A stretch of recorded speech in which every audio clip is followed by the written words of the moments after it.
Hello, and welcome back to Jeffinnegans Wake, the project,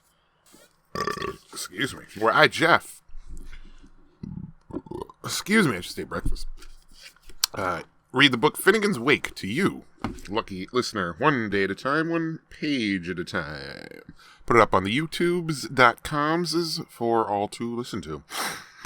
But, as I've stated before, at least at this point, I don't ever see this really gaining an audience, per se, because it's such a...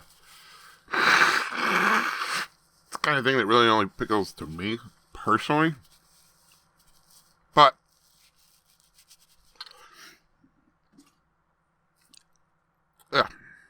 so far right now, there is no audience. Like, literally. Like, I also do Infinite Jeff, which is reading Infinite Jest in the same manner, one day at a time, one page at a time.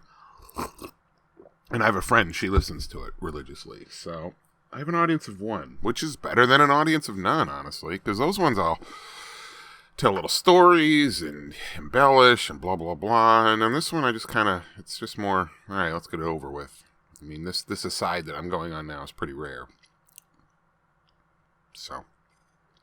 But anyway, just for context, it's currently the 21st of September, 10:53 a.m. I'm knocking these out. I gotta go to the post office to mail something, and then I gotta go to work. So, yeah, maybe skipping. But anyway, page 201 of Finnegan's Wake. Here we go. That was writ by one and read by two and truved by a pole in the parko. I can see that. I see you are. How does it tumble? Listen now. Are you listening? Yes.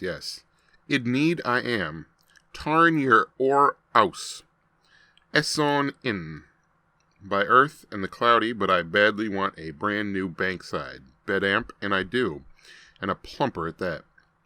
For the putty affair I have is wore out, so it is, sitting, yaping, and waiting for my old Dane hotter-dotterer, my life and death companion, my frugal key of our larder, my much-altered camel's hump, my joint spoiler, my May moon's honey, my fool to the last December, to wake himself out of his winter's doze, and bore me down like he used to.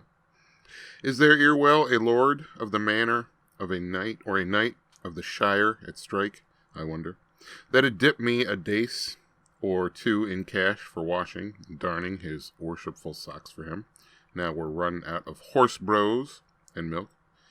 Only for my short British bed, made as snug as it smells, it's out I'd lep, and off with me to the Slavs Della, Tolka, or the pledge.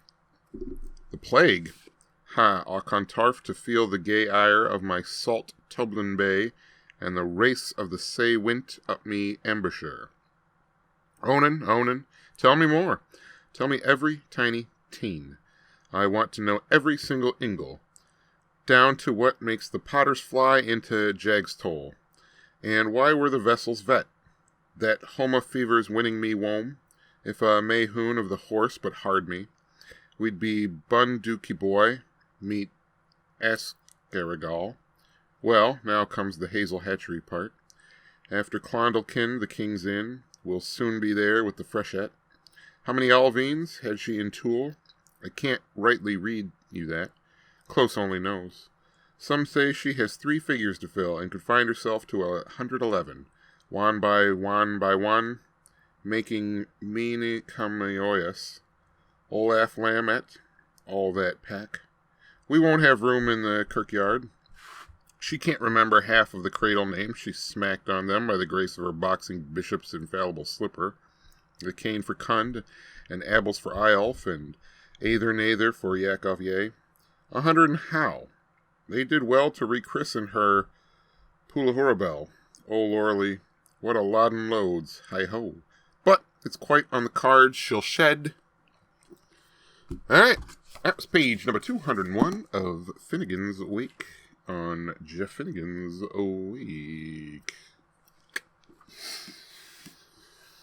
Good night, gentle listeners.